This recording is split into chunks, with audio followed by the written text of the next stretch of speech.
Thank you. Yeah, thanks so much.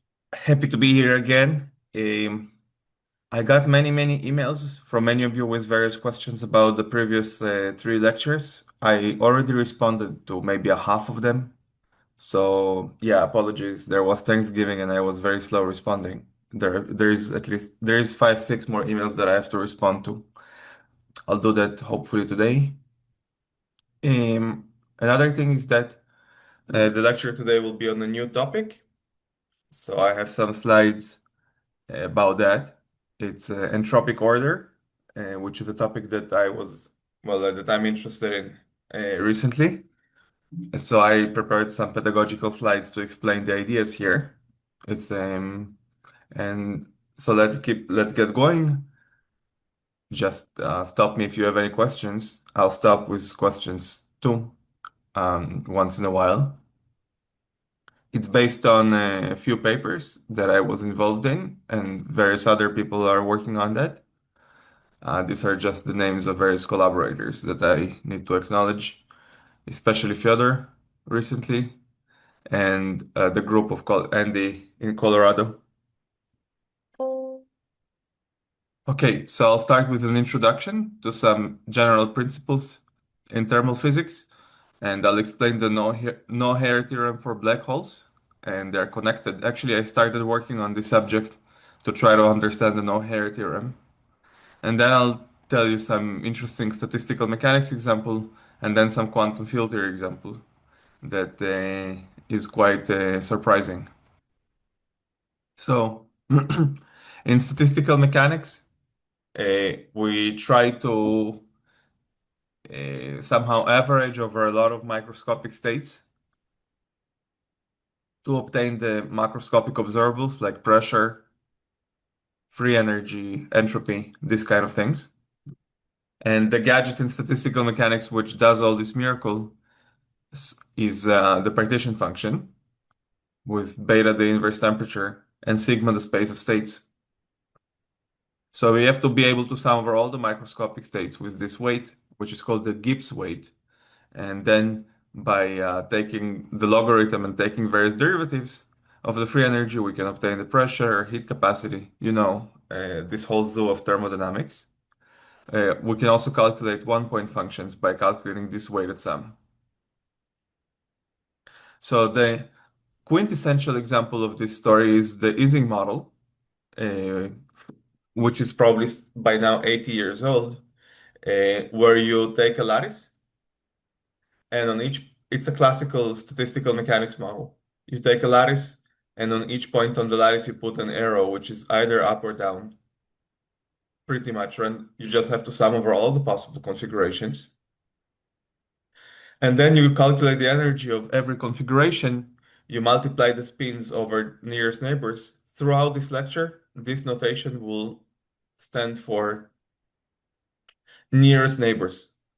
So two sites are nearest neighbors if they're connected by an edge, by link. So you multiply over all the nearest neighbors the values of the spin with an interaction J. And you can also insert an external magnetic field, little h, which just couples to the sum of all the spins. So what does J want to do? If you want to at lower temperatures, you want to minimize the energy. So what the coupling J wants to do is to take all the spins and put them in the same direction. Then this would be maximal, and therefore the Hamiltonian would be maximally negative. But temperature, temperature wants to let the spins wiggle around randomly, just because if the temperature is very high, that means that beta is very small, and that means that the energy doesn't really make much of a difference anymore. So at high energies, the spins just want to wiggle around randomly. So J wants to order the spins, and temperature wants to disorder them. And what you find is indeed a phase transition. That was the great discovery of Peierls and Ising and all these people. And they found that low temperatures, indeed, the intuition is correct. The system settles into the ground state, and it either all the spins go up or all the spins go down. The spins align. At high temperature, though, the spins are just randomly distributed, and the total the average magnetization is just zero in every small macroscopic domain. And they also found there is an exact solution of this combinatorial sum, at least when H vanishes. When H vanishes, people can do the exact sum, and they found that there is a phase transition at this point, so it's proportional to J. At temperatures of order J, up to some prefactor, there is a phase transition between the spins being aligned and the spins being randomly distributed. Are there any questions about that? This is just a quick review of the Ising model.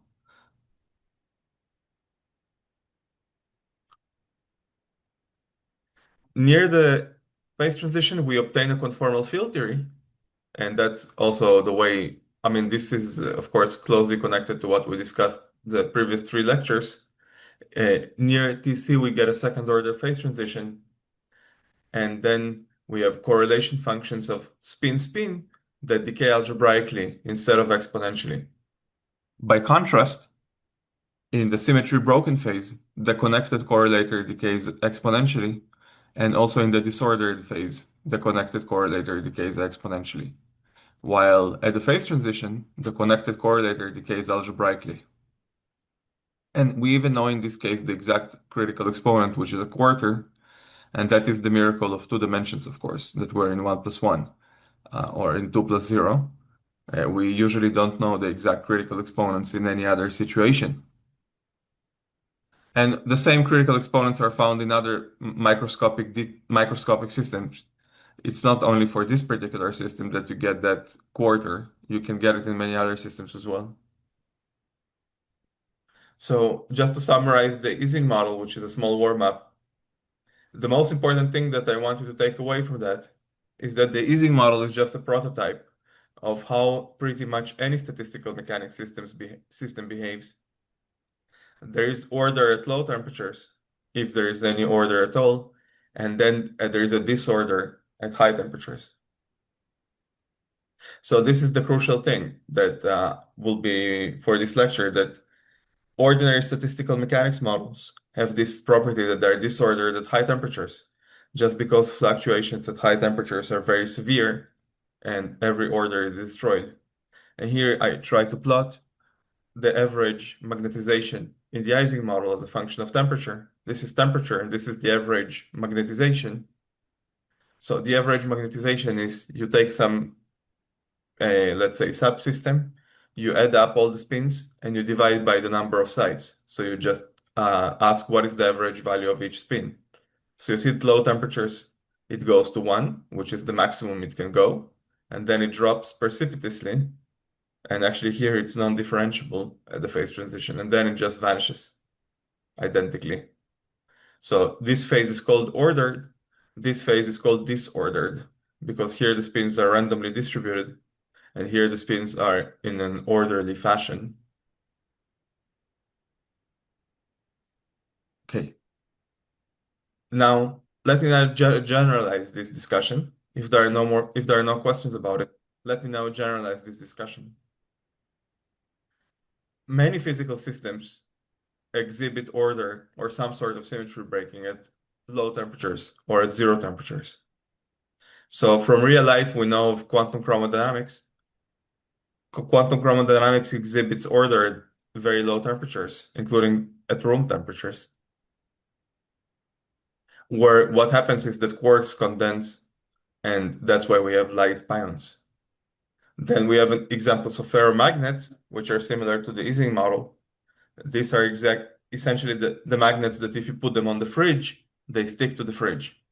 So this is exactly the phase transition that we discussed here. So magnets at room temperature, they are somewhere here. They have a total magnetization M, and therefore they have a north and south pole, and they stick to other ferromagnets. There are also quantum antiferromagnets. They exhibit a more subtle order, where spins are like staggered on the lattice. There is superfluids, and by now you're all experts in superfluids because we saw some applications of superfluids in quantum field theory. There are superconductors, etc. And even there are topological order systems which are topologically ordered. This is a special type of order which is topological that knows about the topology of space-time that people are using very commonly nowadays for quantum computation. So at low temperatures, many systems actually exhibit some sort of order. And a very common piece of intuition is that if we heat these systems up, so we just increase the temperature, uh, then we have to study this ensemble, we have to study this Gibbs ensemble, then all the symmetries will be disordered or restored. So sometimes we use the word restored because the symmetries are broken at low temperatures by choosing a direction of the spins. Then at high temperatures, they will be restored. Similarly, even for quantum computers, we expect that their topological order would disappear at sufficiently high temperatures, which is sufficiently small beta. Okay? So this piece of intuition is that systems are always disordered at high temperatures. Indeed, we can see it in the laboratory very clearly. This is the temperature axis of some material LiHO F4. This is the temperature. This is some coupling constant. It's some kind of magnetic field. And you see it's ordered at low temperatures. This is an ordered phase, and the yellow phase is disordered. And that's what we typically see. There's also a phase transition here at zero temperature. That's what you typically see, that there's an ordered phase, but as you heat the system up, the ordered phase disappears. Now, basically, we learned in school that this has to happen for the following reason. We were told that if you increase the temperature, you should not try to minimize the energy anymore. Indeed, the energy doesn't make much of a difference at high temperatures. Instead, at high temperatures, you should maximize the entropy, because at finite temperature, we minimize the free energy, E minus ST. So at high temperatures, the dominant contribution is from very high entropy states. And what is entropy? We're told that entropy is a measure of disorder. So if you want to maximize entropy, you better maximize the disorder. So therefore, it seems to be like a very quick derivation of this fact that at high temperatures, all the systems must be disordered, because by definition, they have to maximize the entropy. Are there any questions about that before I move on to the ADS-CFT interpretation of this statement, that all the high temperature states are disordered? Any questions about that?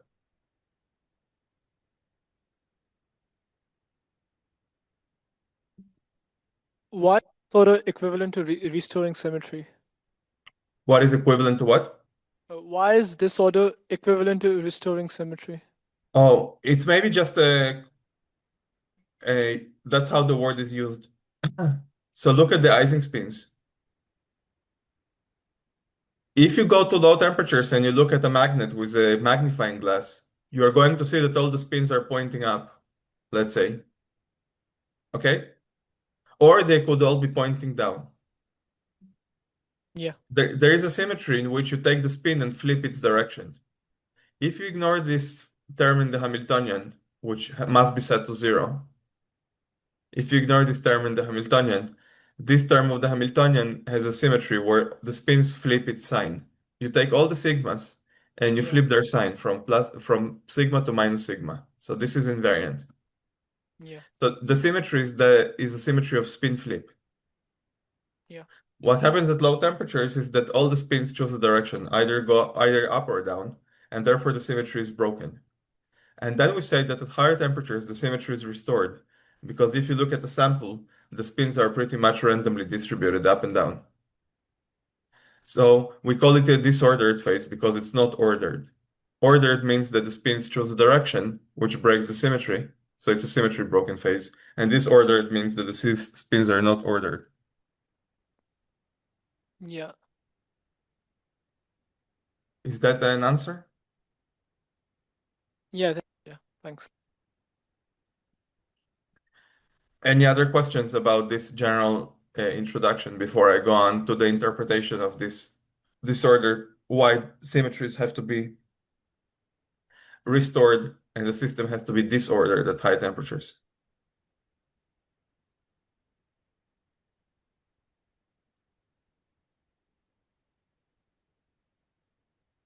Okay. Let me explain the holographic interpretation of this statement. In holography, if you study the thermal state, the ADS dual of the thermal state is a black hole inside ADS. This is supposed to be a picture of ADS. Maybe it has some strings. Maybe there is some Hawking radiation. But either way, there is a big black hole inside of ADS. That's the ADS CFT dual of this state. And now you can ask, what is the ADS CFT dual of the statement that the high temperature states are disordered, meaning that there cannot be symmetry breaking. Okay?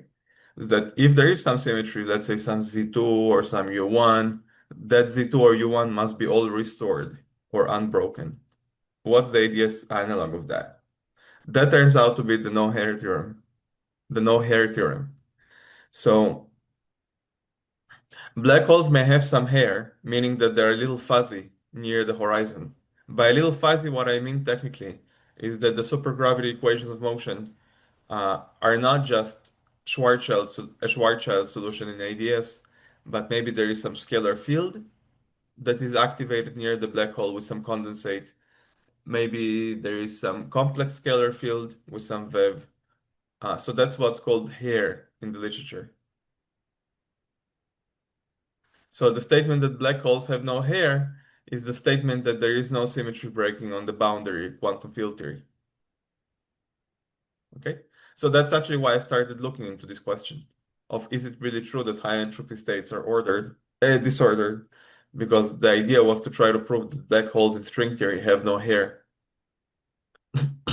One strange thing about it is that if you just write supergravity theories for ADS5, let's say,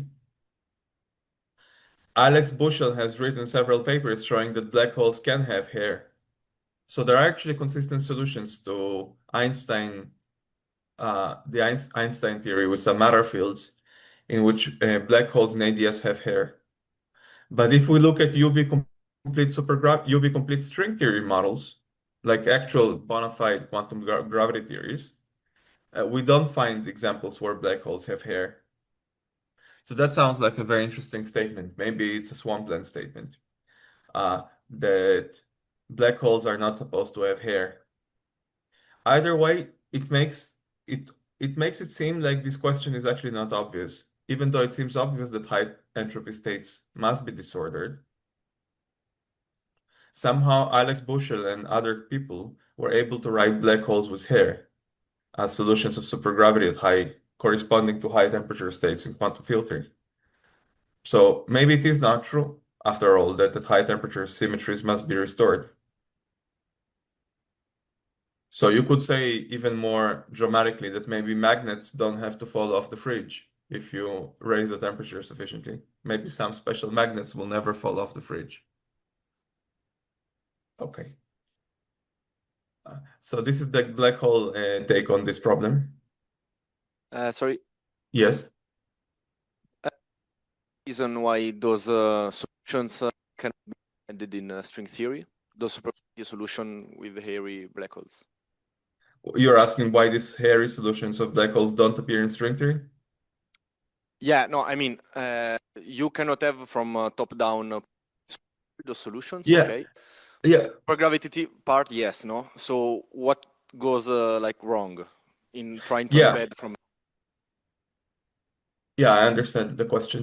So in the models that Bushell wrote down, the low energy theory is some scalar field plus Einstein gravity with some particular potential for the scalar field.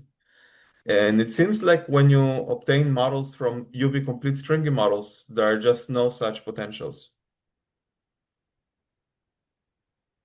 Okay.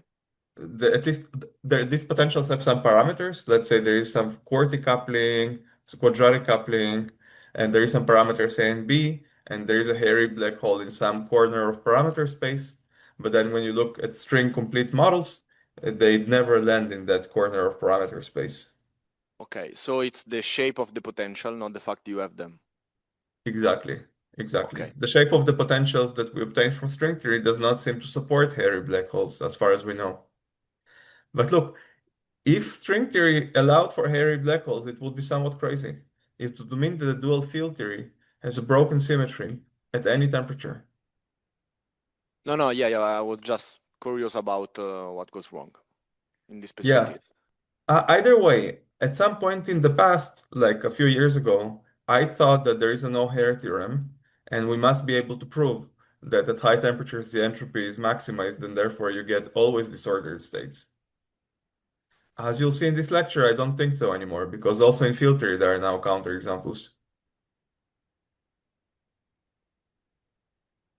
But it's quite important to describe some field theories to have scalar hair for black holes. Like, for example, in the superfluid that we talked about before, it's in a thermal state, and the black hole would have scalar hairs in this case, right? In order to get the expectation value of the scalar field in the boundary.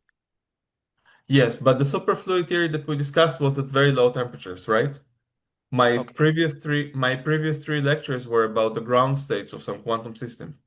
So it was not about the typical excited states. And now we're cranking up the temperature, so we're talking about the typical excited states. And you do expect that, real life superfluids, when you raise the temperature, they lose their superfluidity. They become normal fluids. I just talked about zero temperature in the previous three lectures, and we saw superfluids.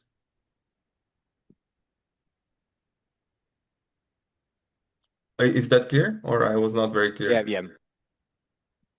Any more questions about that? It's probably a very important point that's still open, actually. We still don't know what's going on with black holes as far as their hair is concerned.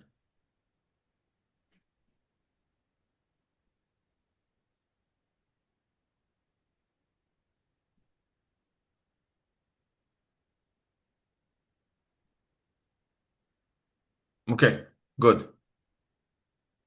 Now, mathematicians are also interested in this problem of showing that one-point functions of order parameters go to zero at high temperatures. That's the statement that the system becomes disordered. Mathematicians are also very interested in this question. I highly recommend you to take a look at this book by Barry Simon. That's why I put it here. Uh, Barry Simon explains a very deep theorem that now has the theorem in the West is called the uniqueness of the Gibbs state. In Soviet Union, I guess it was called the Brushin theorem. And just last year, people found the quantum version of the theorem, which they call the heat death of entanglement. So what the theorem says in qualitatively, at least what in this book, what is explained in this book, is the classical theorem, the Gibbs state uniqueness, or the Brushin theorem. So what they do is they show that one-point function of order parameters go to zero at high temperatures. The quantum version does much more than that. It shows that also entanglement dies, and topological order therefore dies, because topological order is intricately linked to entanglement in the wave function. So here's the mathematical statement. This is what the book of Barry Simon explains about classical statistical mechanics like the Ising model and its friends.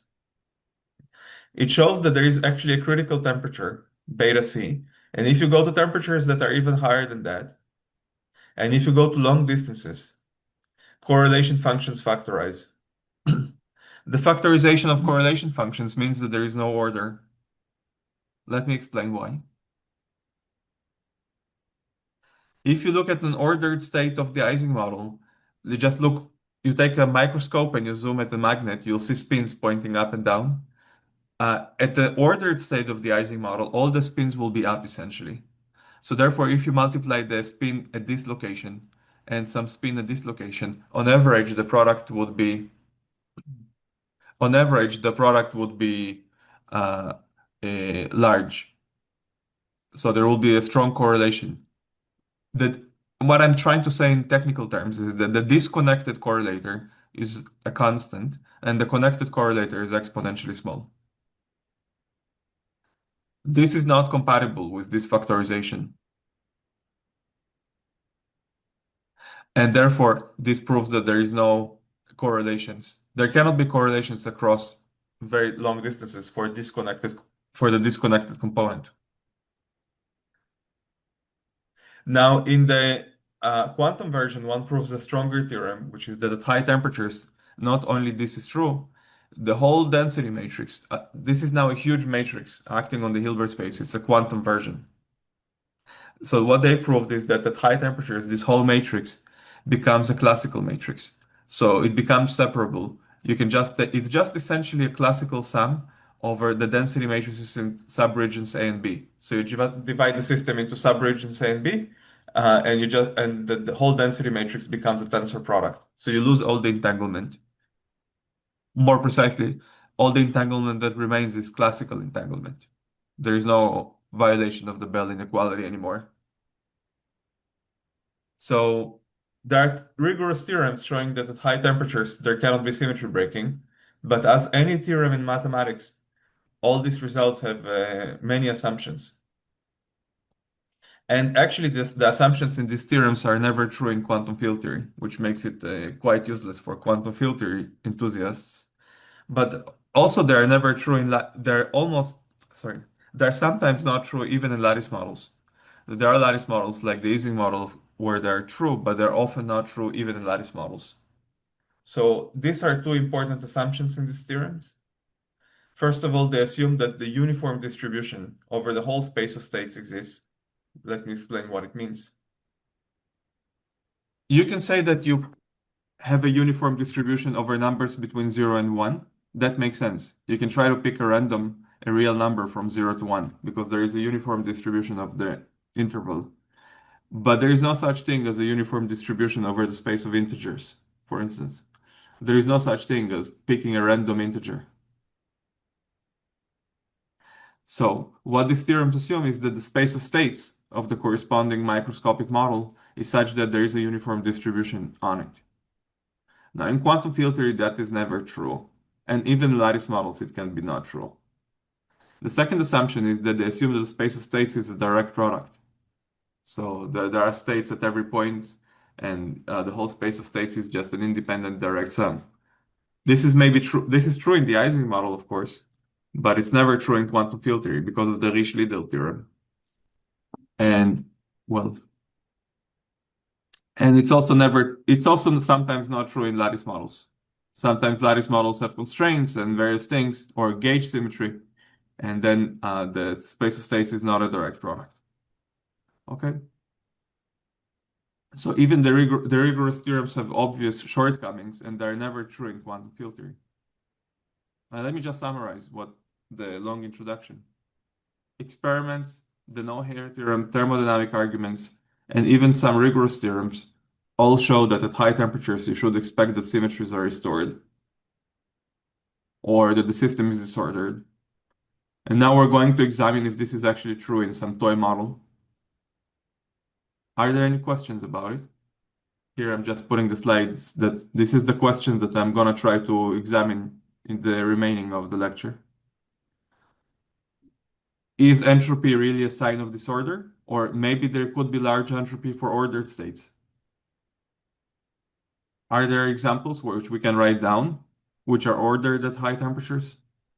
What about quantum field theory examples? Okay, so these are the three questions that we'll investigate. Are there any questions about the introduction? I'll skip this slide. This is also a slide that, yeah, maybe this is for maybe the advanced students. I'll just say that and then go to the main line of discussion. My whole discussion today is about the Gibbs state. And all the theorems are about the Gibbs state. And the Gibbs state is where you get black holes. Okay? So the non-trivial results are about the Gibbs state because that's where these arguments about the entropy come in. You can discuss other ensembles. So for instance, there are ensembles where you add a chemical potential for some charge, and the chemical potential is actually imaginary. In these ensembles, it's possible that the high temperature phase is non-trivial just because there's lots of cancellations. So you don't get dominated by the entropy. Usually at high temperatures, what dominates is the entropy, but if you choose these phases correctly, the entropy may not be the dominant factor. The energy might be the dominant factor. So people have written many papers recently about various such ensembles in which the entropy doesn't dominate, and instead you get dominated by the energy. And therefore, even at high temperatures, in quotation marks, of course, because it's not temperature anymore, because of this imaginary chemical potential, you get some ordered states. Okay? So I'm not talking about any of these things today. I'm talking about the ordinary Gibbs state, which is dominated by entropy at high temperatures.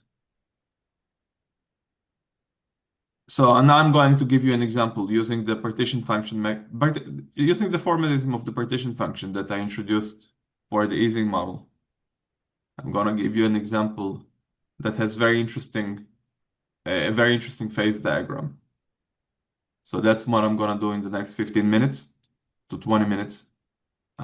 Please stop me with any questions, and I'll also try to stop on my own. So here's the first, we found this example a few months ago. It's an extremely simple model that displays behavior which is very different from any other statistical model. So we take a lattice which is L by L. In the Ising model, at each, let's say here we'll use the plaquettes rather than sides. It doesn't matter. You can just go to the dual lattice. In the Ising model, at each plaquette there was either -1 or 1. Sigma was -1 or 1 in the Ising model. Here, we will do something slightly, gonna do something different. At each plaquette, we're gonna put a non-negative integer. So it could be 0, 1, 2, 3, all the way to infinity. And of course, this is what I'm doing to avoid this theorem. Okay, so we're allowing the space of states to be such that the uniform distribution doesn't exist. Otherwise, I'm gonna run into the theorem of the Brownian, and there is nothing to discuss. So the way I'm avoiding the Brownian's theorem is that I'm going to allow for each plaquette to have a number of particles which ranges from 0, no particles, to any number. It's unbounded. So this could be physically realized if this, let's say, some particles, if these are some photons, let's say, that let me see what's going on with the size. These are maybe some bosons can sit on a plaquette, so you could realize the model in that way. Just a second. Okay, so there could be an n boson sitting on each plaquette. You could also think about n as maybe an internal excitation level of some atom. And then the energy functional is very similar to Ising. In fact, it also has exactly two terms like Ising. So one term is just the sum over n, which means that you pay energy equals 1. You pay 1 unit of energy for every time you add a particle in a plaquette. But then if you add lots of particles here and you add lots of particles here, because they are nearest neighbors, you might get punished.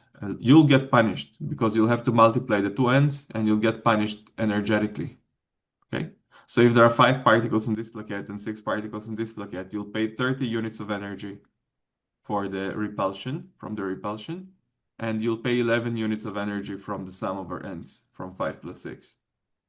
Are there any questions about just the definition of the model? Is the definition clear?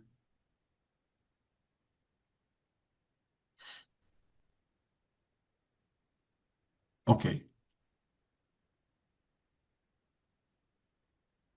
So where is this number n going to come from in an experiment? We don't know. This model was not realized experimentally yet, but it could be the level of an atom, like a Rydberg atom, or it could be number of bosons sitting on that plaquette. We'll have to wait and see if this model is ever realized. So we call this model the arithmetic Ising model because arithmetic means no negative integers. And now I'm going to tell you about the phases of this model.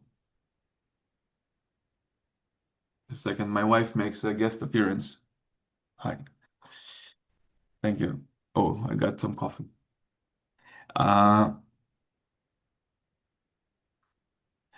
What are the phases of this model? So at low temperatures, you're just going to be near the ground state of H. What is the ground state of H? It's when all the ends are zero. When you crank up the temperature, there will be some sites where there is a particle just because of thermal fluctuations. So at low temperatures, it's just a gas, or it's what's called a lattice gas. Using this terminology, it's a lattice gas. It's just a disordered state on a square lattice where particles are just randomly appearing on some sites. So let's analyze this phase. Let's analyze this gas phase. This is just a disordered phase where particles appear in a uniform distribution on the lattice. I'm gonna now explain them. Well, actually, instead of explaining the mean field, I'll show you the final answer for this model, and then I'll explain how it's derived. So let me just show you the phase diagram. I'll jump through all the derivations, and I'll show you how it's derived. I'll show you I'll start from the phase diagram, and then I'll go back to explain why I'm even telling you about this model and wasting your time.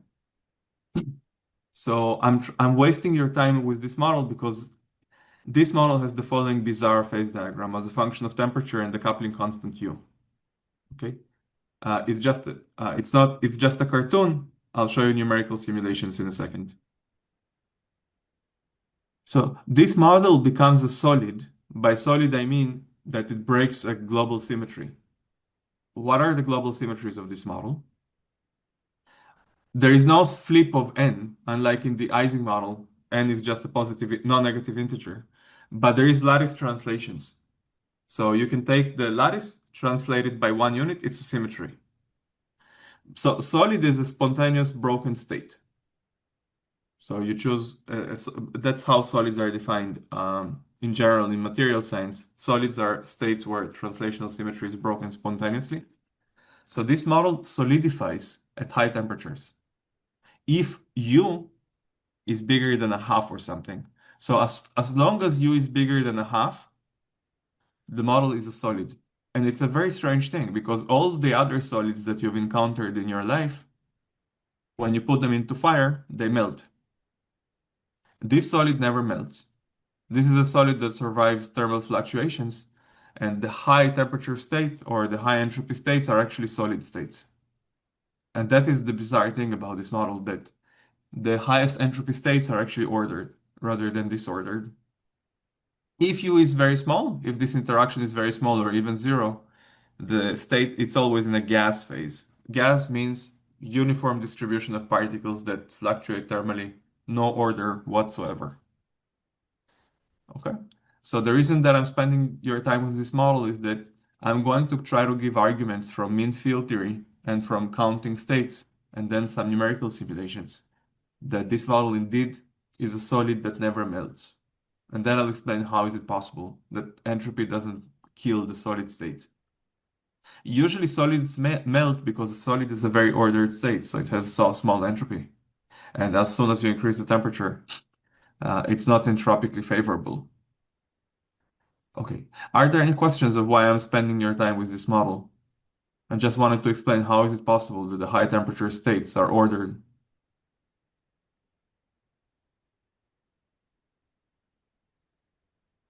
Let's see. Yeah, I'll wait. I see there's a question. I'm quite confused why like a very low interaction could give rise to like this behavior. Because in the end, for what you say, it's like having a higher interaction, very local, because the interaction is between points, if you want, that are nearby, produce this interesting and probably strange model, because as you said, we are expect that when we raise the temperature of a gas in general or material, we expect to become fluid or not solid. Yeah, you're asking how is it possible that local interactions can do such a strange thing? Yes. And why Yeah. specifically a local interaction, not, for example, a global one? Yeah, I mean, we wanted the local model. We want the local model because models with non-local interactions are much more difficult to cook up in nature because in nature all the interactions are local. except for the Coulomb interaction, which is kind of long range, but still it's decaying. So local interactions are a great. I mean, local interactions is what's easy to cook in the lab, and that's how we model most materials, right? Okay. So maybe you can explain what is what is your take on that? Yeah. For example, we will also have gravity, which is kind of long range, even if it's a weird description of an interaction for gravity. Still, I don't understand why. I mean, to high temperature, I expect that at least locally, since this particle moves, they break this symmetry and like, but they break this solid state and kind of become free. At least this is Yeah, what yeah, classical usually we expect. yeah, your intuition is 100% correct. What usually happens is that a solid is an ordered state. In a solid, the atoms sit in a nice crystal. They break translational symmetry. And when you crank up the temperature, the crystal causes a lot of entropy. The crystal means that the entropy of a solid is low, right? By definition, because it means that you know, I mean, what is entropy? Entropy is like how much Entropy is essentially how much bits of information a system, a microstate of the system conveys. Okay. In a solid state, it's not a lot because you know that if there is an atom here, there is going to be an atom here, another atom here, another atom here. So even without observing the state, if you know that it's a solid, you can essentially determine the microstate. So the entropy of solids is very low, and usually they melt. Like solids usually melt because of that, because the entropy is too low. It's not, it cannot be an entropically dominant configuration. In this system, however, the solid state survives any amount of heat, as you'll see. Yeah, I don't understand why it's actually a local interaction because, like, as you said, like because this particle moves, basically is a, if you want, like a local interaction between these particle moves is what break the solid. And here you say that a local interaction that usually break the solid is what actually caused the Yes. material to stay a solid at higher temperature. Is like what tricky me and why I, at least intuitively, don't understand it. Yeah. All I can do is to now I'll go over the slides that show that show these facts. Maybe you'll be convinced at the end, maybe not. I mean, right? I mean, Okay. what can I'll show you simulations now. So I'll show you two simulations where you take a horizontal cut through the diagram. So I'll show you a simulation where u is just one, or let's say u is one in the simulations. It's gonna be one or two, I forgot. Some small number. And from dimensional analysis, you expect that as soon as the temperature goes above one, it becomes disordered, solid melts. Like in the magnet. You remember that we had this diagram at the beginning? We took J equals, with a T over J equals 2, the whole thing becomes disordered. Okay, so now we'll do a similar exercise. We're going to do a similar exercise. We're going to set U equals 2 or something like that, or maybe U equals 1, and we're going to take a cut through this diagram horizontally, and we don't expect to see solids if the temperature is 1,000. So I'm going to set U to 1 or 2, take a cut at values of the temperature, which is 1,000. You don't expect that a material where the interaction strength is 1 to survive at temperatures of order 1,000. Usually solids survive to a temperature of a few hundred Kelvin because the strength of the interactions between uh, uh, atoms is of that order. It's maybe a few electron volts. Here I'm going to put U equals 2, and I'm going to take a cut at T equals 1,000. So let me show you that. So we put 1,000 degrees. And this is U. So it's the horizontal cut that I promised you. What do you see at small values of U? What does it look like? I would say it looks like a gas.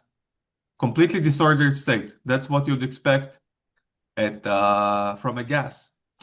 just a completely disordered state with a little bit of air regions with higher density, regions of somewhat lower density, but very uniform. No structure. No structure whatsoever at 1,000 degrees. But when you increase U at around 0.6, it starts looking weird. And by the time that you get to U equals 1 or zero point 0.9, it's very clear that it's not a gas anymore. It's very clear that translational symmetry is broken because you form a checkerboard. So particles exist on one sublattice, but they don't exist on the other sublattice. Do you agree? This doesn't look like a gas. This looks like a solid, that particles exist on one sublattice, which is Yes. the, let's say, even sublattice. And this looks like a gas, and we're at 1,000 degrees. So, Hi, sorry. Yeah, yes. I have a question. Couldn't this be due to the fact that the system is finite, like of boundary conditions, or like this breaks obviously translation symmetry? Couldn't this cause the cells to organize this way? Okay, but you're basically saying that maybe we made a mistake because we didn't take finite volume effects into account. Yes, maybe. I Yeah, mean, it no, could no, be. It could be, no, no. but I mean, from the I'll tell you simulation. one thing. One of my collaborators, Tin Suleiman Pasic, is a world expert on Monte Carlo simulations. I, I have no So, doubt. I have no yes. doubt. But I was wondering how. So how do you see that it's not the case? Well, he took very large volumes and he made sure that the data converges to the continuum. Okay, thanks. I mean, I think, I mean, I didn't check it myself just to be up front. I'm not an expert on Markov chains or Monte Carlo simulations, but I have an analytical derivation of this fact, so I'm happy and I trust it. Yeah, I had no doubt that someone checked, but I wanted to know why. Thank Yeah, you. it's a good question, but I think he took larger and larger volumes and he made sure that the data collapses. In fact, in the paper that we're writing, there is a whole appendix explaining how this was checked, that the data does collapse to the large volume limit. Okay. Another measurement that was done is basically the same. This is the order parameter as a function of u, and this is again at 1,000 degrees. You see, you go to 1,000 degrees, way above the exchange interaction, and you measure the order parameter. What is the order parameter? It's how many particles are on one sublattice minus how many particles on the next sublattice. So you're just asking, is it checkerboard or is it just gas? And the answer is that at small values of U, it's just gas. There is no order. Particles are pretty much everywhere randomly. And when at larger U, the order parameter goes up and you get a checkerboard. So translational symmetry is broken at high temperatures in this model. Okay, so these are the results. And now I'm gonna try to go take you through some detail to try to explain why it's happening. This is the technical piece. And then I'll try to explain how is it consistent with what we mean by entropy. Because we always were told that entropy means amount of disorder. Where was it? Here. We're always taught that the entropy is the higher in disordered states. So the last thing I'll explain then would be why is it false? And then maybe I'll even make a comment about human life. Because we're said that humans are against the second law of thermodynamics because they have low entropy. So maybe we'll get some new point of view on that. Okay? So that's my plan. So I have to take you through some technical details now. I want to explain how is it possible that this model becomes a solid at high temperatures. So the analysis, what is the analysis that we did? This analysis is not rigorous. It's using some kind of mean field theory, or it's like a uncontrolled approximation. I'll explain the idea of the analysis first. What is the idea? We want to take u equals, let's say, 0.8, which is already kind of solid, or 0.9, and we want to ask how come this solid has a lower free energy or higher entropy than a gas. So we did the following calculation is what we're gonna do. We're gonna take a gas state, we're gonna calculate its entropy, and then we take a solid state, we calculate its entropy, and we'll see that the solid wins. But we cannot calculate the entropy. It's too complicated. So we're going to calculate the entropy by cheating. And this cheating is called mean field theory. Mean field theory is just a way of cheating when we calculate the entropy. And of course, at the end, it has to be, well, I'll show you a little bit more. So if you do calculations in mean field theory, as I'll review in the next slide, you find that at very high temperatures, if it was a gas, this would be the average density of the gas. It just grows with temperature. And you could calculate the log of the partition function from which you could get the entropy. And that would be the logarithm of the partition function.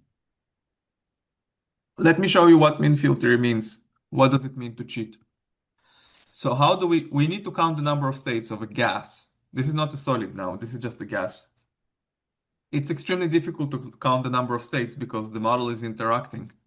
And to count the number of states up to some energy, you have to take these interactions into account, but it's extremely difficult to do. Instead, we assume that n bar is the average number of states. Then the whole system has n bar times L squared particles because we multiply the density by the volume. And then you ask how many microstates are compatible with this total number of states.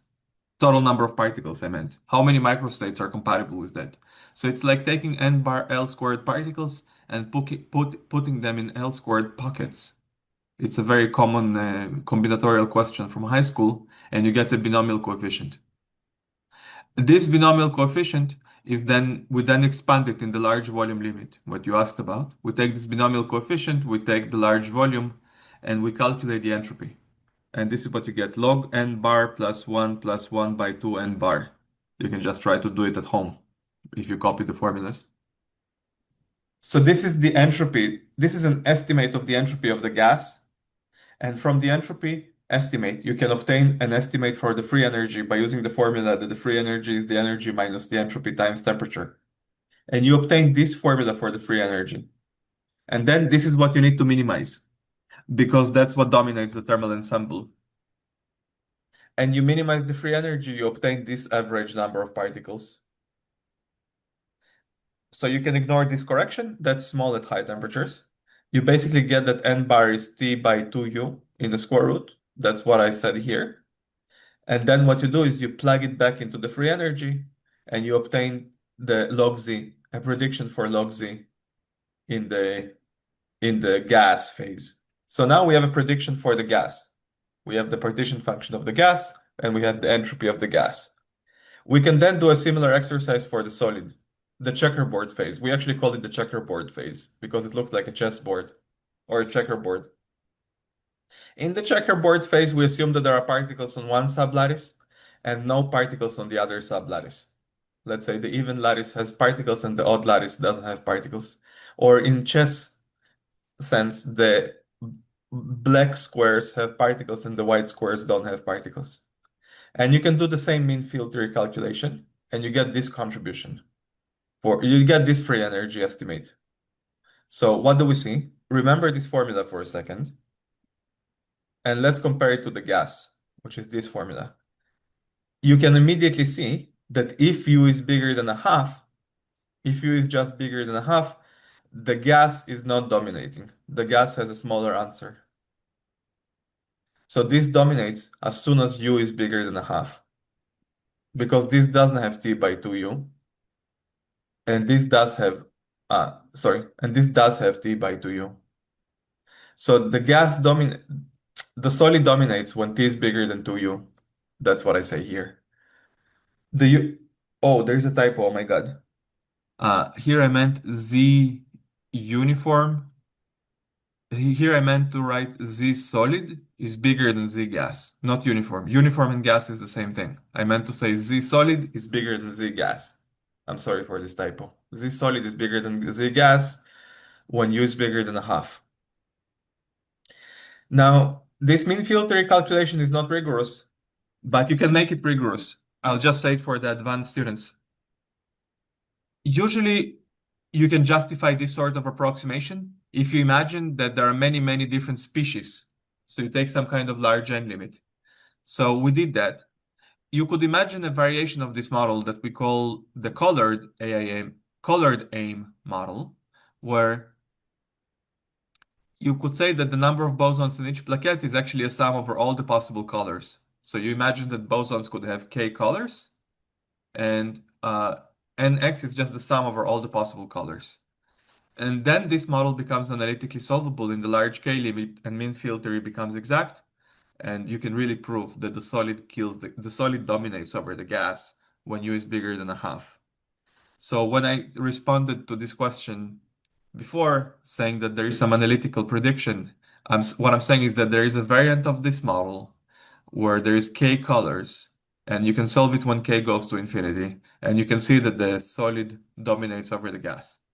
When k equals 1, which is going back to the original model, I don't know how to solve it analytically, and that's why we do numerical simulations. And that's what we see, which I already reviewed. Oh, by the way, mean field theory predicts that U is bigger than a half. That's when the gas turns into a solid forever.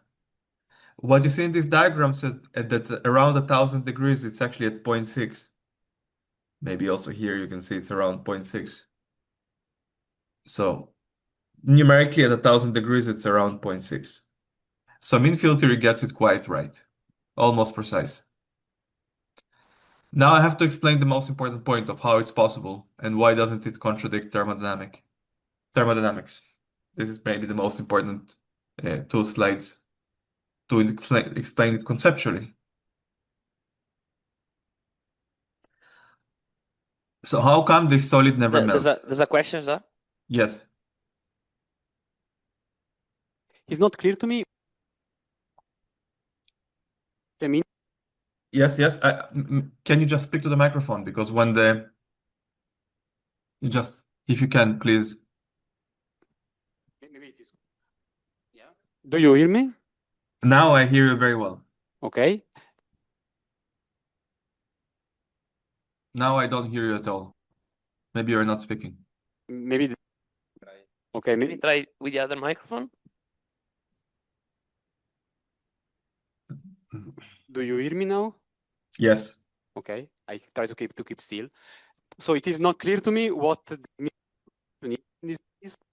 I mean is the understand what you know the number of microstates, the mean field approach, but it's not clear to me what you should have done in the exact approach in order to get the microstates.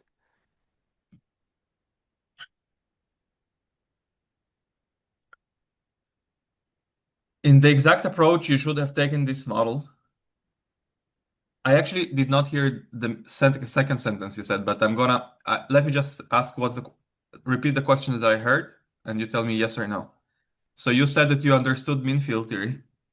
Sorry, you said that you understand that there is this large k limit, but you said that you don't know what should I have done to actually do this model, which I'm actually interested in, where there is one species of a boson or Yes, one I species. understood the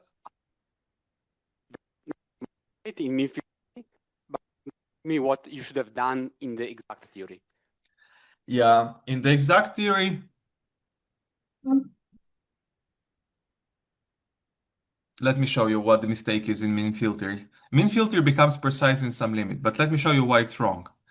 So, just, what did I do here? I said that there is n bar, density is n bar, therefore this is the number of particles on the lattice n bar L squared. And then I said that therefore the number of microstates is the number of ways in which you can spread around particles. So that the total number of particles is n bar L squared. And that gave a binomial coefficient, which I interpreted as entropy. And then I calculated the free energy and I found the average.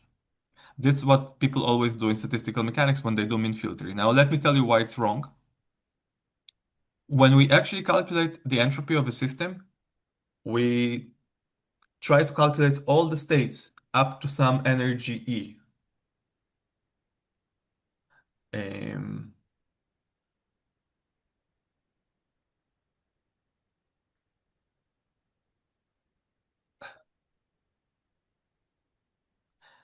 When we calculate the free energy, we're doing this operation, but let's try to remind ourselves what does it mean? What is actually being written here?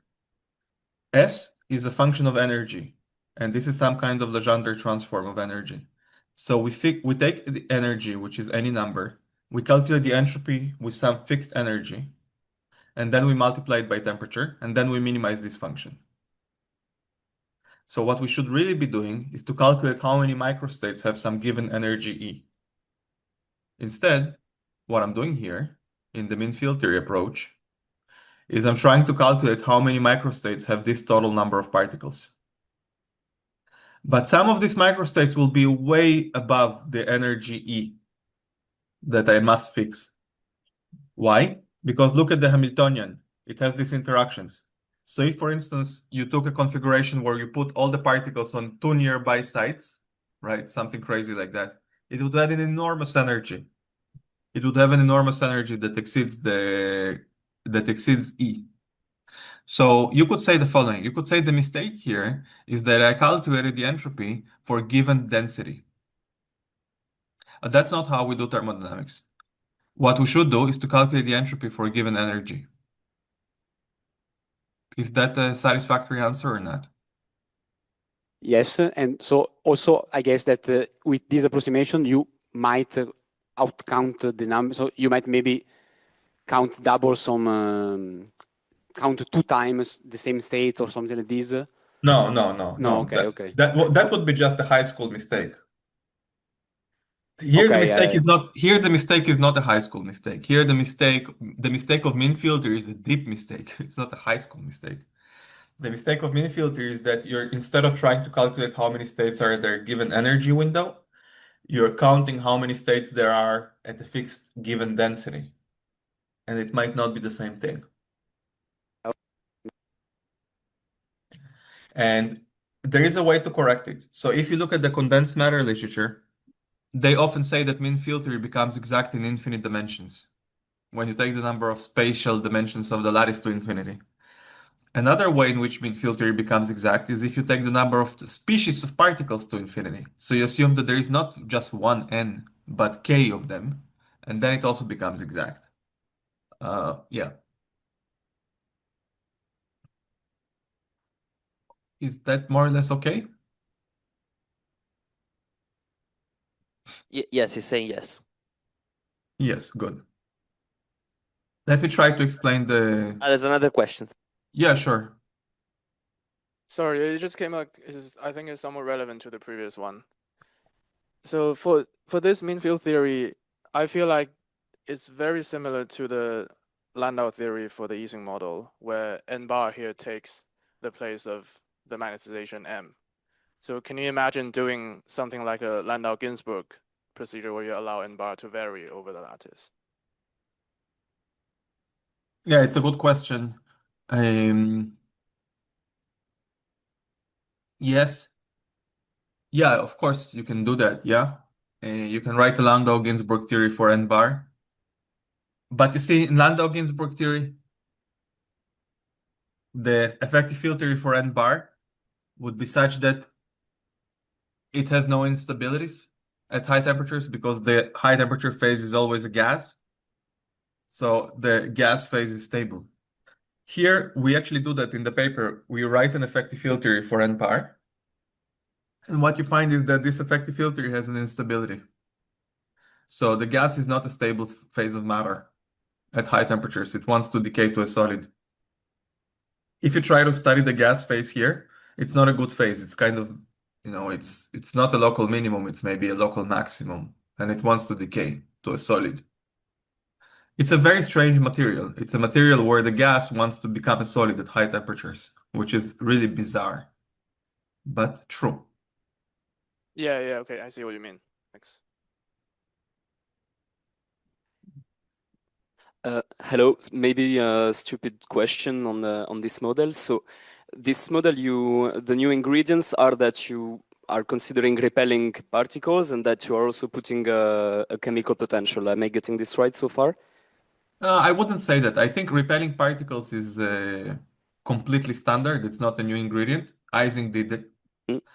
Sorry, not Ising, the anti-ferromagnetic Ising. This Okay. one. The anti-ferromagnetic Ising model, which is very similar to the Ising model, has repelling particles. And the chemical potential is definitely not new either. It's just like external magnetic field in as Ising or anti-ferromagnetic Ising models. What is new, which makes the model bizarre, is that the variable on each plaquette is unbounded. Okay, I see. All right. And maybe perhaps another question, is there some kind of duality where you can find results from this, starting from this model? What would be the operation which takes you back to the initial case, if there is such? I don't know. I didn't think about it very much. But I'll just say some things that might confuse everybody, but I'll do it anyway. You can ask about this. You saw that there is a phase diagram, and I made a horizontal cut at 1000 degrees. And you can ask, what is this transition? What is this black line? Nobody asked me yet. So we did numerical by we I mean Tin, did numerical simulations. And indeed, this is the black line. That's where you encounter the phase transition. And Tin did a very precise measurement of the behavior near this point, and it looks like it's Ising, strangely enough. So even though I had infinitely many values of this n, at the end of the day, the gas-solid transition is in the Ising universality class. So the gas-solid transition is Ising universality, and it has the critical exponent 1/4. I promise you that Ising, I wrote a slide for that that's saying that this is a deep insight into criticality and universality, that many materials have this 1/4. Yes, the critical exponents are independent of microscopic details. So we also found a quarter. But for us, the high temperature phase is solid, not gas. It's just that the transition from, usually the transition is solid to gas. We have gas to solid. Okay? So we reverse the order of the transitions essentially. But we still find an Ising type transition. Thank you. Any more questions before I get to the philosophy and the maybe existence of life? This would be a way to finish my lectures. Okay. Can I ask a question myself? Sorry. Yes. So you're saying the novelty here is having unbounded like a lattice site variable. So can you imagine having representations of non-compact groups? Yeah, many people ask me that. Can you put rational numbers? Can you put real numbers? I don't know the answer to any of that because we spent a lot of time analyzing this one model, and I didn't think about anything else. Okay, good. No, just maybe because I was thinking that maybe if you have a non-compact group, you could take analytic continuations of some compact version like O2 or something. Yeah, I understand, but I didn't think about any of that. Okay. Thanks. So I'll just explain why this solid never melts. I asked ChatGPT to create a picture of a rock that doesn't melt. Don't know if it's any good. So what's happening here is the following. It turns out that the solid has a higher entropy. Why is that? Let me just explain the main point. Yes, this state looks incredibly ordered. If you look at the state, this looks like a chessboard, and I mean this one. This state looks like a chessboard. It's incredibly ordered. You see that there are particles on this sublattice. It's color coded, so a color that is very dark means many particles. A color that is very light means very few particles. So maybe blue means almost no particles. Green, yellow means almost no particles. But dark blue or purple means a lot of particles. Okay. So definitely this state sacrificed a lot of entropy. It has low entropy because if you just look at it, it conveys almost no information, right? Entropy is about information. And you look at it, and even if you just had access to a small patch of it, let's say just here, you could predict how the rest of it looks like. right? So it has very low entropy in that sense. You don't need the whole. If you compare it to a gas phase, if you look at some patch of the gas, let's say you look at the patch here in the upper right corner, and it doesn't tell you anything about how the rest looks like. That's the whole point of entropy, that it's only when you look at the whole system that you really understand the microstate. So in this sense, clearly the solid has very low entropy, because if you had access to a piece of it, you would be able to predict how the rest of it looks like. But so what's the point? How is it saving itself from melting?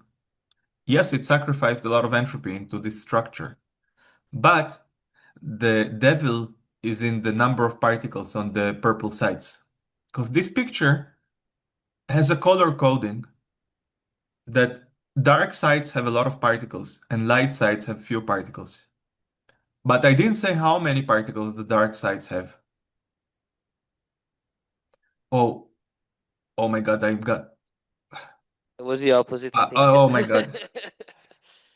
I'm colorblind and stupid. That's not good. What am I gonna do now? I have to say everything again. Okay, this is the color coding, guys. I'm both stupid and colorblind. These colors represent almost no particles, and orange, red. So cold colors, these are the cold colors. Cold means no particles, and orange and red means a lot of particles. So it's exactly the opposite of what I said. I hope everybody's fine with that. Everything I said is still true. It's just the opposite. So what this picture doesn't convey is that it doesn't tell you on the sites with a lot of particles, which are these bright sites. Okay, bright means a lot of particles. Now I'm getting it straight. Bright means a lot of particles. So what this picture doesn't tell you is on these bright sites, how many particles are there actually? Is it 8,000, 6,500, 6,551? Okay, so actually it looks very ordered, but you have to write numbers inside to really specify the microstate. You have to tell me how many particles are there actually on these bright sites. Is it 7,000, 700, 7,152? And this is what gives a lot of entropy. So you could predict, if you just had access to a small patch of it, you could predict that the rest would look like a checkerboard. But you would not be able to predict what are the actual occupation numbers of the hot sites. By contrast, in the gas phase, there are no hot sites that should have given it away. I should have figured it out when I looked at this picture. There are almost no hot sites here, very few. Most of the sites are kind of cold. And yes, if I give you access to a small piece of the subsystem, you won't be able to predict the colors of the rest. But there are not that many hot sites where the number of particles is huge. Okay? And this is the key point. Yes, it looks like it's a solid, but it actually has a lot of entropy. Because what it did is to sacrifice the entropy of the solid state to creating a lot of hot sites. And the hot sites can fluctuate a lot. And before I have to specify the number of particles on the hot sites to convey the full microscopic state. And that's where the entropy comes from. That's why this is why this solid never melts. Because this solid actually secretly has more entropy than the gas, even though it looks ordered. Did I succeed in explaining the main idea? That's maybe the most important point.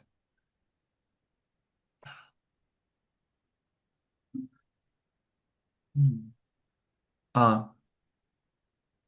wanted to say one more thing about it. Yeah. You can see it in this formula. In the gas, the number of particles goes like square root of temperature. In the solid, the number of particles here goes like temperature. So in the solid, you have a checkerboard. It's very ordered, but the hot sites are more frequent. There are lots of hot sites. While in the gas, it doesn't have a checkerboard structure. It looks disordered, but there are not that many hot sites. And that's why the system has higher entropy in the solid. So this solid will never melt because it puts a lot of entropy into the hot sites. So the general philosophy is the following. You can take a system with many degrees of freedom and order one of them. That might actually increase the entropy, even though entropy is associated to disorder.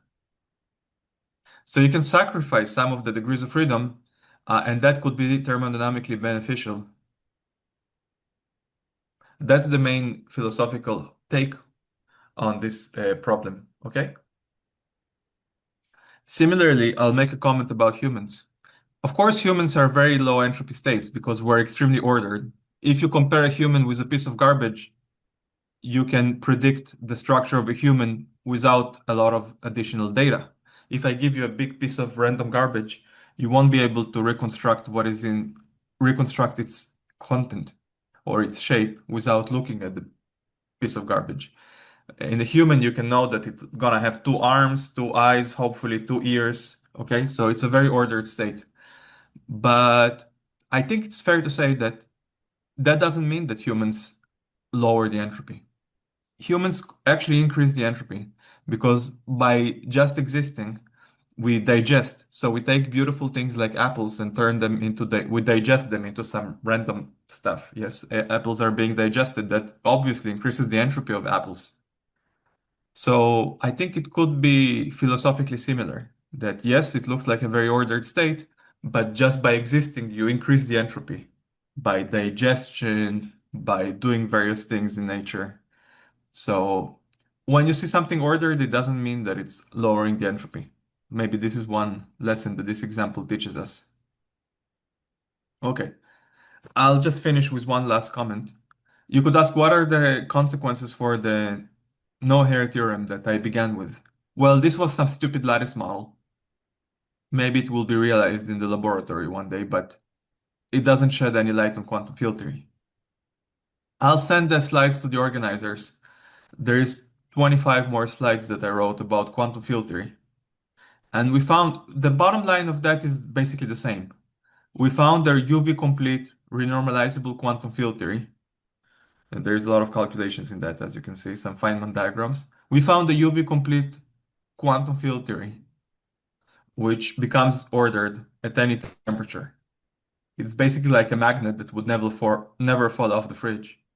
It's UV complete, it's unitary and local. So we already have at least one example of a quantum field theory that is ordered at any temperature. And the mechanism is the same.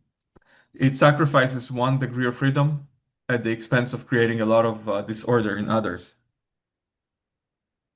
So the summary is the following. I'll just jump in to the summary. Can such models be realized in real life?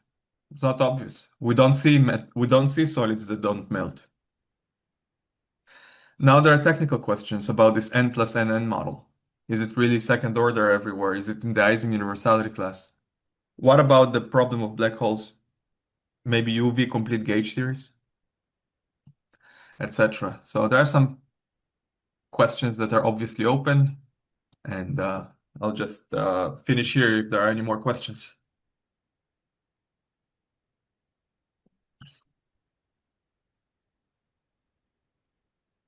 Yeah, I have a question about at some point in the lecture you showed us a parameter which was 1/4. That parameter governs what? Sorry, maybe I missed the point. That was in the introduction to the Ising model. Is Yeah. this what you're asking about? Yes, okay. So Okay. the critical temperature. So let me just explain. Yeah, thank you. Okay. If you just take spins which are -1 and 1, and you study them using the Ising Hamiltonian, there is a special temperature at which there is a phase transition between the spins pointing up and the spins being random. This is the temperature at which if you take your magnet, it loses its magnetism. You know that if you take a magnet you heat it up, it eventually loses its magnetism. That usually happens at a few hundred Celsius. The point in which the magnet loses its magnetism is a phase transition. It's a second order phase transition. And at that point, correlation functions have critical exponents, very much like my other 3 lectures that we were interested in calculating critical exponents. And the critical exponent in this magnet, which is a 2D Ising magnet, is 1/4. That's an exact result from Onsager 1944. So it's just a correlation. So what we're measuring here is the correlation function between two spins far away, and you're averaging over the product of the two spins. It just means that correlations decay instead of exponentially, correlations decay algebraically. So they decay very slowly at the phase transition. It's a measurement that's done exactly here on the red line. And on the red line, correlations decay algebraically, like a power law, instead of exponentially. They decay exponentially here and they decay exponentially here, but not on the red line. Okay?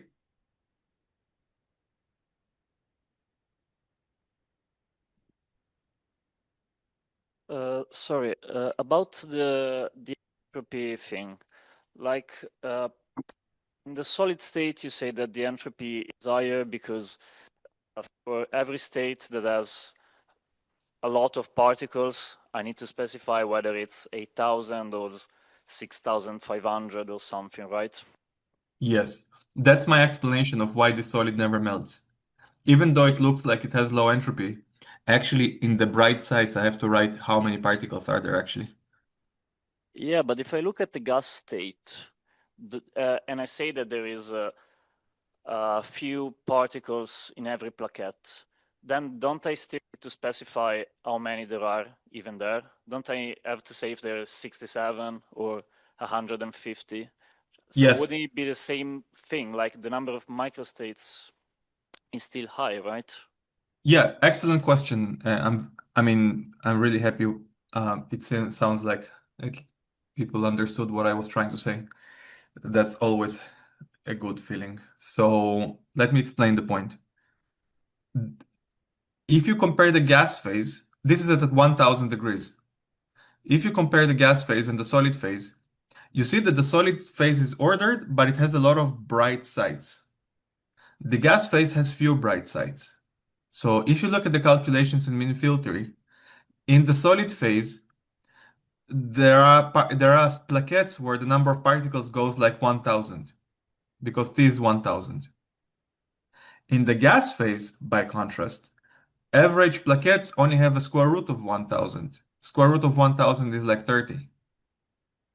So yes, you have to specify how many particles are there on the plaquettes in the gas, but the numbers are gonna be between 10 to 50.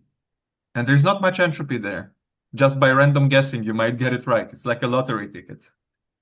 But in the solid phase, you have to guess numbers that go from, at least on one sublattice, yes? On the hot sublattice, the number of particles goes between maybe 100 and 1000. And so it's much more difficult to guess. On the cold sublattice, you see there is a very cold sublattice. On that cold sublattice, you don't need to be very smart. You just say, oh, 0, 1, maybe 2 particles, and you're done. You see, the cold sublattice held almost no particles. So there is no entropy in the cold sublattice.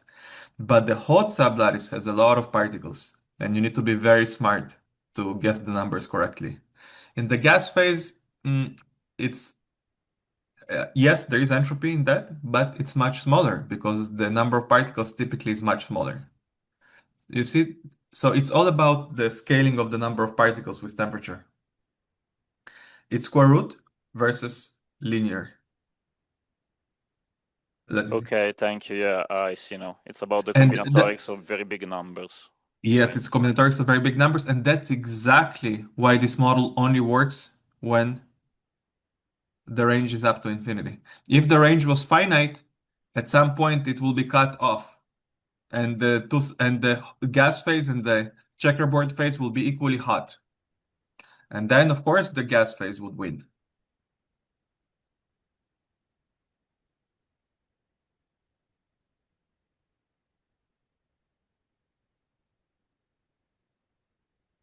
Does the QFT you construct also show a phase transition with the icing critical exponents?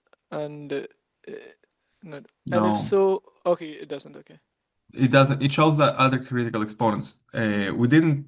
We calculated some of them in the paper from last year. It's not Ising critical exponents. It's some other critical exponents. The critical exponents that we found are called biconical critical exponents. Biconical, that's the name in the literature. It's a family of I see. critical exponents that was known in statistical mechanics from 50 years ago.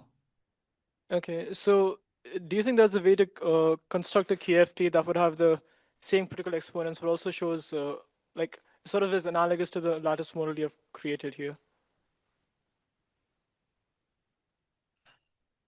I don't know, cannot say. Okay.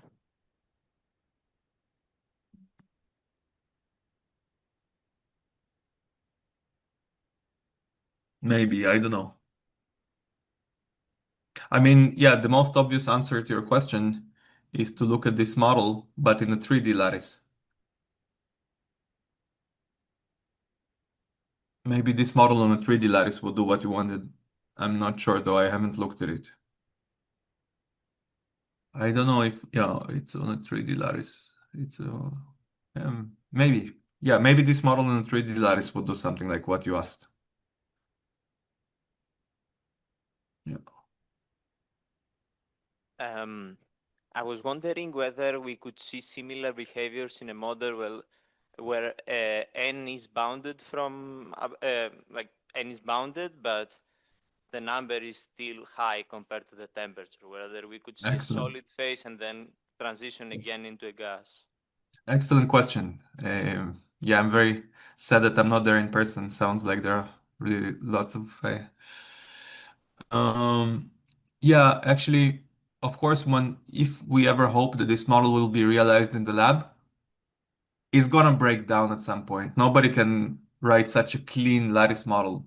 Nobody can create in the lab something clean that goes forever, like with n being any number. Something will break at sufficiently large n. So it's important to understand what happens when you cut off little n by some capital N. And indeed, what you said is what we expect. We expect that there will be a gap. This line will just continue. You see my mouse? It's kind of going to bend over. So the solid phase will be confined up to some very high temperatures. That's still super interesting because it would mean that the solid phase can survive up to temperatures which are capital N times the fundamental energy scale in the problem, which is U. So it would mean that some solids, even though the exchange energy is electron volts, instead of melting at a few hundred Celsius, they will melt maybe at 20,000 Celsius. So it would still be very interesting experimentally. And of course, when we expect that this model if we expect that this model will ever be realized experimentally, we certainly expect that it will turn back to gas at some point, but maybe at super high temperatures. Let's say if they manage to realize this model where little n is bounded by 10, that would be good enough. We would see that it turns back into a gas at temperatures which are 10 times bigger than the fundamental exchange energy. Okay? Is that an answer to your question? Yeah, excellent. Yeah, so that's what we expect. We did some estimates in the paper that will come out, and that's what roughly we want to say. We want to say that if it's bounded by capital N, then it will turn back at temperatures of order n times the exchange energy. So that will be already a very clear proof of concept if this can be realized with some bounded little n. I Hello. think, yes. Sorry. Another question in that line, is there a holographic interpretation to this kind of discussion that you just to your answer Yeah, I to think the it's previous question? yeah, I think it should mean that there are hairy black holes. As I said, UV complete stringy models don't have hairy black holes for now. Maybe it's a swampland condition. Actually, nobody wrote a paper about it, so I don't know. So would that mean that what you were saying before, that as long as UV complete theories, your no-hair theorem contradicts the fact that these high entropy solids exist but if you are in a case where you write just down some sort of effective theory which is not UV complete, then you can have hairs and you can have such high entropy phases? Except for one thing, that I actually do have a quantum field model. I have a model of quantum fields that is UV complete, unitary, local, bounded from below, and it exhibits the same phenomenon. Okay, all right, I see. Thank you. So you could say, oh, my model of quantum fields is not holographic. That's a fair objection. It's not a gauge theory. It's not a theory of matrices of n by n. It's fair to say that this model that we found is not holographic. So maybe there is a swampland condition that at least field theories that are holographic can never have this phenomenon, okay? Okay, all right. But I just say that there are no papers on the subject. It sounds like a swampland condition, but there are no papers about it. So I Yes. don't know what is the correct conjecture to make. Okay, thank you.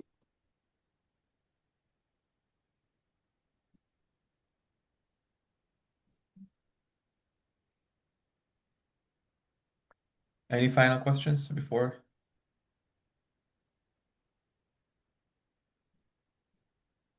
Is there no more questions? This might be a bit of a tangent, but could you comment a bit more on what topological order means? Yeah, it would be too much of a tangent. Like this Yeah, is a okay. subject that, nowadays this is a subject that people spend a course learning about.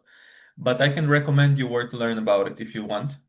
There is a very beautiful set of lecture notes by John Preskill, about topological order and why it's important for quantum computation. They're very well written. I highly recommend that. There is also one book that was written by Kitaev and somebody else explaining some toy models for topological order and explaining why they're important in quantum computation. So take a look at those. Those would be very good introductions to the subject. Okay, thank you.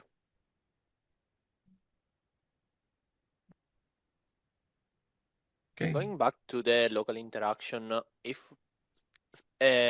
sometime, well, if they reproduce these results in laboratory, which kind of interaction do you expect this local interaction is? I mean, would be like, I don't know, electromagnetically, or what? Do you have any idea about this? No, I'm afraid to say because, I'm not an expert on what's actually feasible. But in the field of Rydberg atoms, which is like a natural candidate, there is something that there is a whole field of experimental science that's called Rydberg atoms. In the field of Rydberg atoms, this looks like a very natural thing to do. That's what I was told by some experts. And that would be like a dipole-dipole interaction between Rydberg atoms. Some Okay. kind of dipole-dipole interaction. Yeah, but it's really hard to say, and I don't know if this will ever be realized.